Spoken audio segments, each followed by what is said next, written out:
Okay, once again, I am advocating for Wayne from Letterkenny. He has been the toughest guy in Letterkenny his entire life.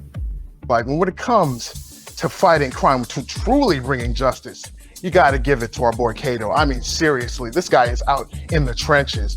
Like, forget about the fact that he has like martial arts experience. Like, let's forget about that for a second. Let's get down to the fact that, man, he is willing to be second banana to somebody who is far weaker than him in order to get the job done. I mean, we all know the Green Hornet is trash. In addition to that, this guy is willing to take steps in order to help people outside the city. Now, what am I talking about? This guy went to China to help monks fight the Chinese army. Then you have to concede that Kato could definitely be Wayne. Like, if even a little bit, you have to be like, nah, man, this guy is like, technically speaking, this is basically Bruce Lee on crack, man.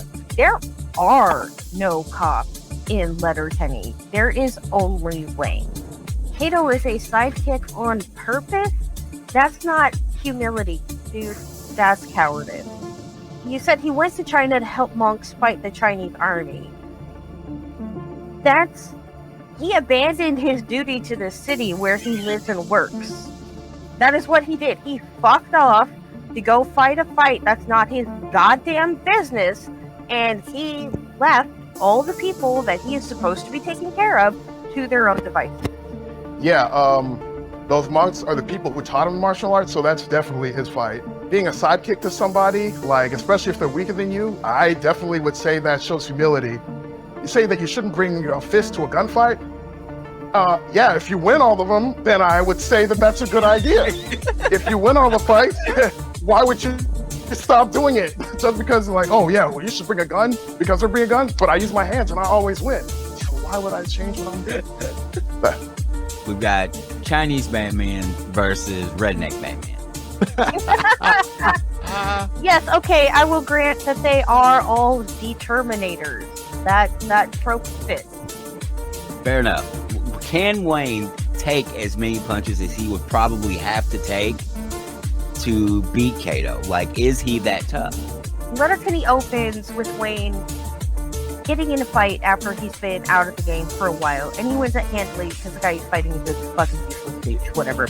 But then, like, literally the following day, the next episode starts off with him fighting any and all comers.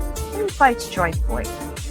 And Joint Boy, by the way, is like several inches taller than Wayne and also has, I would say, a good 50 pounds on him. He is an MMA fighter. He's, a local miner. Is like, he basically looks like somebody poured some rocks into a sack and turned it into a man. Despite the fact that JB is taller, bigger, and has longer reach on Wayne is the one left standing. If Kato had to be put in Letterkenny as the toughest guy in Letterkenny, how would he handle that responsibility? I mean, if we're talking like Kato by himself, I think he'd do it really great. Number one, I don't think he would ever have lost the title. We're talking about like somebody who's like way smaller than everybody who fights. When we're talking about like, Wayne is smaller than this guy.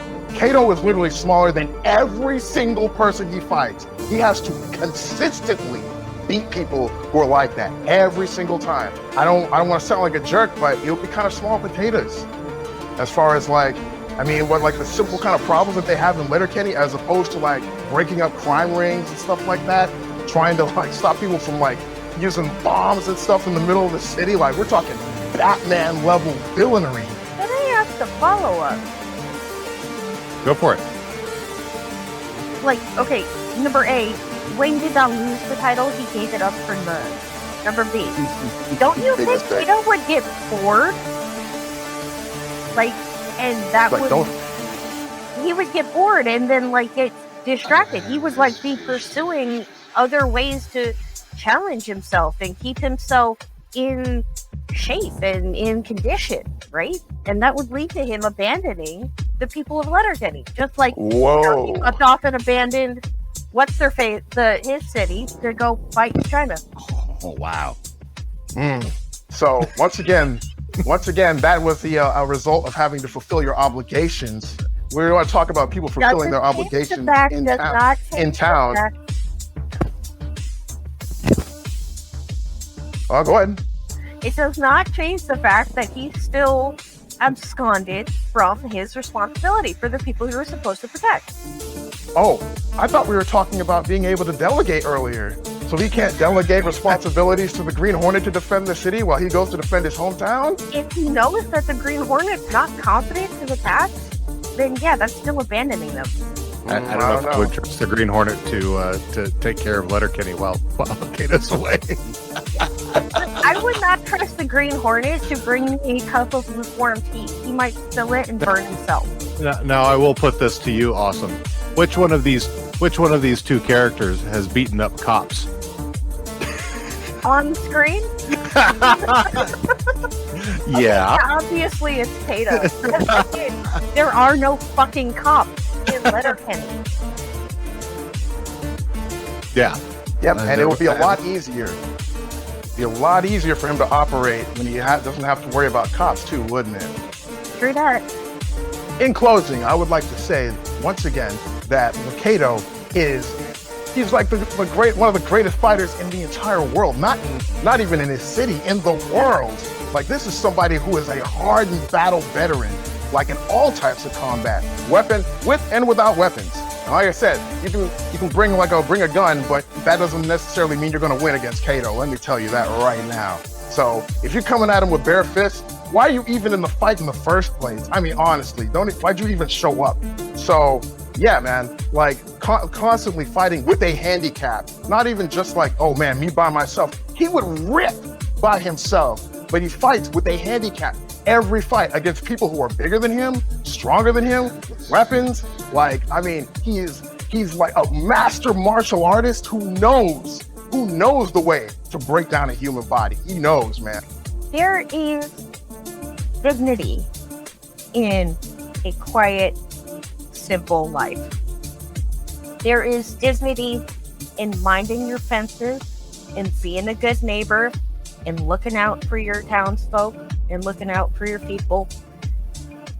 And there is worth and value in using your position as the toughest guy in Letterkenny to be the kind of person that you want other people to emulate. And it's got nothing to do with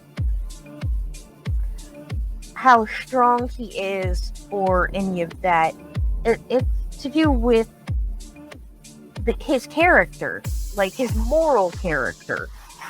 And I think making that choice shows a different kind of strength. One that I think is more admirable because it has commitment and loyalty as its foundation.